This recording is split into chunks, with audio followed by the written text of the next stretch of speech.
En tout cas, vous parliez du Rassemblement national très justement, et il y a, vous disiez, mais j'allais dire, il y a quelques heures encore, le Rassemblement national disait, de toute façon, il n'y a qu'une solution, c'est la dissolution ou la démission du président de la République. Alors, qu'a dit aujourd'hui Jordan Bardella, qui était au Parlement européen? Écoutez-le. Moi, je viens dire une chose extrêmement simple. Nous sommes à la tête du premier groupe à l'Assemblée nationale. Soit il y a rupture, soit il y aura censure. Nous avons toujours été fidèles à nos principes, celui de ne pas censurer a priori, et d'écouter le discours de politique générale et d'écouter les orientations, sans illusion, qui sont celles du Premier ministre nommé par le Président de la République. Je n'ai aucune illusion. Mais parce que nous sommes l'expression aujourd'hui d'une contestation très importante dans le pays à l'égard de la politique du Président de la République, nous sommes à disposition du Premier ministre pour lui faire connaître encore une fois nos lignes rouges dans le cadre du budget. Et si le nouveau Premier ministre poursuit la politique d'Emmanuel Macron, alors il tombera de la même manière que sont tombés M. Barnier et M. Bayrou, parce qu'ils ont refusé de mettre en place une politique de rupture avec la politique qui est menée depuis 7 ans. Ça, c'est intéressant parce que il y a encore une fois, je disais il y a quelques heures, c'est la dissolution ou rien. Et puis là, bon, on est quand même prêt à venir voir Monsieur Lecornu pour une rupture. Lui-même aujourd'hui prononce le mot de rupture. Alors, c'est très ténu sur la sémantique, mais j'ai envie de dire, faut pas se faire non plus trop d'illusions, Jérôme Fourquet. Parce que ce qu'a dit Jordan Bardella, nous attendons de voir sans illusion. Donc là, on est bien dans des jeux de posture. On est un peu sur la poursuite de ce qui a été appelé à un moment la stratégie de la cravate, qui avait été adoptée par le Rassemblement national. Nous sommes le premier groupe à l'Assemblée nationale, nous représentons, ils le disent tout le temps, 10,5 millions d'électeurs. On en revient à la tripartition dont vous faisiez allusion dans le journal, dans le Figaro, c'est-à-dire qu'on n'y arrivera pas avec ces trois couloirs de nage totalement hermétiques l'un à l'autre. Jusqu'en 2027, on est quand même coincé. Sachant qu'encore une fois, c'est de plus en plus difficile au fur et à mesure qu'on s'approche des échéances électorales. Il n'y a néanmoins pas d'attaque ad hominem sur Sébastien Lecornu. Et on sait que c'est un personnage qui n'a pas le même rapport au Rassemblement national que les précédents. D'abord parce qu'il est d'une génération qui n'a pas la même histoire, c'est-à-dire il est plus jeune, et donc il est habitué d'une certaine façon aussi à travailler ou à s'opposer à des gens du Rassemblement national, y compris localement dans l'heure où il a été confronté à une montée du Rassemblement national. Donc lui, il sait exactement quel est le parcours de ces gens, leur histoire, leur implantation électorale et les raisons pour lesquelles aussi ils prospèrent dans le pays. Donc il ne les regarde pas avec, je dirais, un prisme strictement idéologique, comme ça a pu être le cas de Michel Barnier, qui a été nourri au cordon sanitaire, ou de François Bayrou. Et puis il y a un lien personnel avec Sébastien Lecornu, puisque il a reçu Jordan Bardella à l'hôtel de Brienne, il a dîné avec Marine Le Pen et Jordan Bardella, et donc il n'a pas cette espèce d'aversion qui fait que le Rassemblement national intuitivement considère qu'il est discrédité aux yeux de ce dirigeant. Donc, je ne dis pas que ça va faire la maille, mais je dis que dans cette nuance-là, elle est quand même intéressante parce que ça n'est pas le même traitement qui a été réservé ni à Michel Barnier, ni à François Bayrou. Mais ça en fait pas non plus un officier de liaison comme il y avait ce visuel de LFI hier immédiatement avec le RN. Évidemment non. Évidemment. Jérôme Fourquet. Non, et surtout si il s'agit aussi d'essayer d'obtenir la non-censure de la part des socialistes. À un moment, ça marche pas. Si on va prendre une image qui n'est pas du tout politologique, je sais pas si vous avez déjà essayé de fermer un tupperware avec un couvert qui est trop court. Quand vous fermez d'un côté, ça se rouvre de l'autre et inversement. Et donc là, on est exactement dans cette situation-là. Donc on peut nous parler de rupture, etc., etc. Et j'ajoute aussi, il y a quand même cette contrainte budgétaire.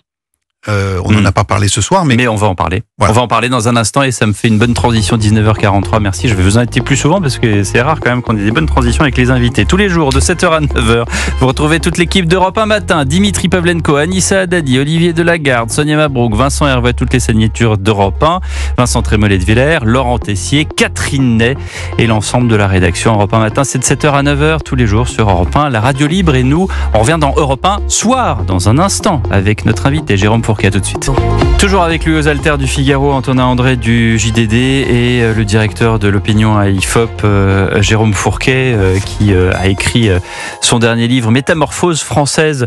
Vous parliez à juste titre, juste avant la pause publicitaire, Jérôme Fourquet, du budget. Que va changer Sébastien Lecornu au budget? On est à une dette de 345 milliards. On est à un remboursement de la dette de près de 70 milliards et ça va sans doute être 100 milliards en 2029 d'après les économistes. On est devant une note, sans doute une dégradation de la note française par l'agence Fitch vendredi, donc après-demain. On est à 1700 milliards d'euros de dépenses et ça augmente chaque année pour la dépense publique. On est à 1000 milliards rien que pour la dépense sociale. Monsieur Lecornu arrive, M. Bayrou parlait d'Himalaya, je crois quand même au-delà de l'Himalaya. Qu'est-ce qu'il peut bien faire, Monsieur Lecornu? Alors, sans doute déjà remiser la proposition de suppression des 2 jours fériés, qui avait cristallisé énormément de mécontentement. Une fois qu'on aura fait ça, il faut s'attaquer au gros sujet. Alors ça c'est un gros sujet parce que le nœud gordien dans toute l'économie, on le sait, c'est la valeur travail. Et si on remet les gens au travail, que ce soit par l'intermédiaire de jours fériés ou par l'allongement de la durée hebdomadaire, et plusieurs économistes le disent, il faut sortir des 35 heures. Et M. Gattaz, dans un dernier livre, dit qu'il faut remettre les Français à 40 heures, comme c'est le cas dans d'autres pays d'Europe. Est-ce que ça, on peut le faire? Ou est-ce que l'opinion dont vous êtes, j'allais dire, non pas le censeur, mais l'observateur en chef, est prête à travailler 40 heures par semaine, alors que, en fait, dans les faits, il y a beaucoup de gens qui travaillent déjà 40 heures? Alors, ça dépendra des catégories de la population, ça dépendra aussi des modalités de cette mesure. Est-ce que c'est 40 heures payées 40 ? Est-ce qu'il y a des heures supplémentaires ou pas ? On peut aussi rappeler à Monsieur Gattaz le bilan du patronat français en termes d'emploi des seniors, parce que faire travailler davantage les Français, c'est aussi peut-être... C'est une spécificité française, d'ailleurs. Il y a plein de pays d'Europe où, quand on a 55 ans, il n'y a aucun problème pour retrouver un boulot. Il y a peut-être une dimension qui est dans la notion de maîtrise des dépenses budgétaires. D'abord, on peut sans doute avoir une courbe qui soit un peu moins forte de réduction des déficits. Ensuite, il faut bien entendre, ce qui me semble important, c'est qu'on parle aux Français de juste répartition des efforts. Ouais. En gros, on ne leur offre comme horizon qu'une juste répartition des sacrifices, de la souffrance et de la douleur. Est-ce qu'il n'y a pas une voie pour faire en sorte qu'on puisse, vous parliez de travailler davantage, les Français ne sont pas forcément contre travailler davantage s'ils sont bien rémunérés, Exactement. voire s'ils sont plus rémunérés. Je vous suis là-dessus. Est-ce qu'il n'y a pas une façon de trouver un chemin où on réduise un peu moins les déficits, où on fasse plus d'efforts d'économie du point de vue des dépenses de l'État, où on négocie une contribution des hauts revenus peut-être temporaire, transitoire, comme ça avait été fait dans le budget de Michel Barnier, qui ne soit pas la taxe Zuckman, qui est un non-sens économique, mais qui soit quand même symboliquement... Qui est stigmatisant surtout. Oui, mais qui symboliquement donne quand même le sentiment aux gens, et dire aux gens, vous allez travailler plus, mais vous allez gagner plus, et ce sera du pouvoir d'achat supplémentaire. Est-ce qu'il n'y a pas un chemin à trouver dans cette nuance-là? Parce que tant qu'on ne promet aux gens que de répartir les efforts, c'est un discours, si vous voulez, que personne ne peut entendre. Alors, répartir les efforts, c'est ce qui a été annoncé jusqu'à maintenant, sans qu'on s'attaque vraiment à la dépense publique, oui, et au millefeuille territorial et au doublon. Et donc, beaucoup de Français se disent, en fait, si l'État, à chaque fois, si l'État commençait à balayer devant sa porte, et donc, on est dans une situation, là aussi, qui est totalement bloquée, et dans des situations bloquées, vous regardez toujours, avant de faire un pas en avant, si quelqu'un avant vous a fait le premier pas. Et éventuellement là, vous acceptez. Sinon, on va dire, mais pourquoi moi, on va me demander l'effort, alors que les autres ne le font pas. Et donc, il y a aussi cette question de l'exemplarité. Alors, à la fois sur les très hauts patrimoines ou les très hauts revenus, mais également aussi, politiquement, c'est important dans la période actuelle, aussi sur le statut des élus, et peut-être aussi, alors ça peut paraître cosmétique et un peu gadget ou démago, mais sur le train de vie de l'État. Et notamment des sommets de l'État, parce que ça revient quand même sans cesse. Alors, on a toujours dit que c'était peanuts, le train de vie. Mais on est dans le symbole.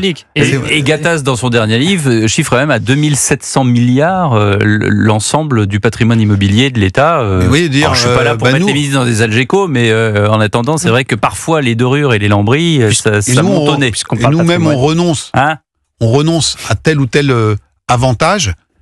Et voilà l'écho qu'on apporte. Dans les pays du Nord, les élus payent leurs notes de frais, ils payent leurs repas, ils ne sont pas défrayés, ils doivent payer leurs repas. Alors, c'est pas la même culture, mais ils doivent justifier de chaque dépense, et on ne paye pas le loyer des ministres, y compris quand ils sont en province, et ils doivent se payer. Et quand ils sont à la retraite, voilà. Antonin. Et quand ils sont à la retraite, donc effectivement, il y a peut-être une petite révolution à insuffler qui serait pas forcément uniquement démagogique d'ailleurs, qui serait aussi symbolique. Oui, et puis de bonne gestion. Ouais. Mais on ne trouvera pas 3400 Louis, milliards. Non. Effectivement, mais c'est vrai que ce qui a beaucoup frappé François Bayrou dans ces derniers jours à Matignon, c'est quand il a ouvert une adresse mail pour que les Français puissent lui écrire, énormément de mails portaient exactement sur ce sujet-là, sur les avantages français qui, à tort dans certains cas et à raison dans d'autres cas, imagine des avantages mirobolants pour les anciens premiers ministres, Qu'est-ce qu'on en fait de ces les mails parlementaires. C'est quand même pas Jackie Berroyer dans Nulle part ailleurs. Beaucoup d'appels pour dire qui c'est cette connasse. Normalement versé aux archives nationales. C'est possible, ça. Normalement. Avec le cahier de doléances des Gilets jaunes, voilà, dans le même hangar qui doit coûter... Oui, très loin en banlieue.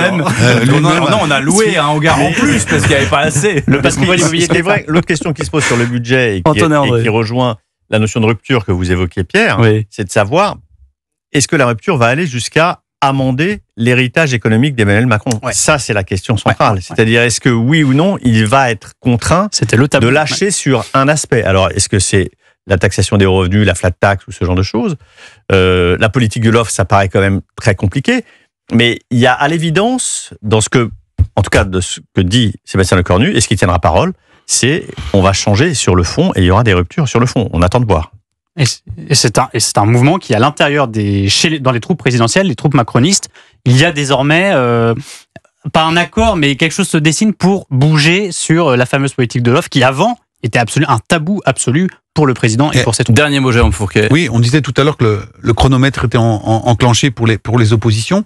Mais ça vaut aussi pour le camp présidentiel. C'est-à-dire que Gabriel Attal et Édouard Philippe se disent à quel moment on saute du train et dans quelles conditions et comment nous, on arrive à, comme Nicolas Sarkozy l'avait fait, incarner une forme de rupture par rapport à cet héritage. Et s'il y a des solutions, c'est eux qui sont ratiboisés. Et vos merci beaucoup. Merci Jérôme Fourquet. Merci à vous. Vous revenez quand vous voulez. Et Antonin André et Louis Alter, vous les allez retrouver bien sûr dans Europe 1 Soir.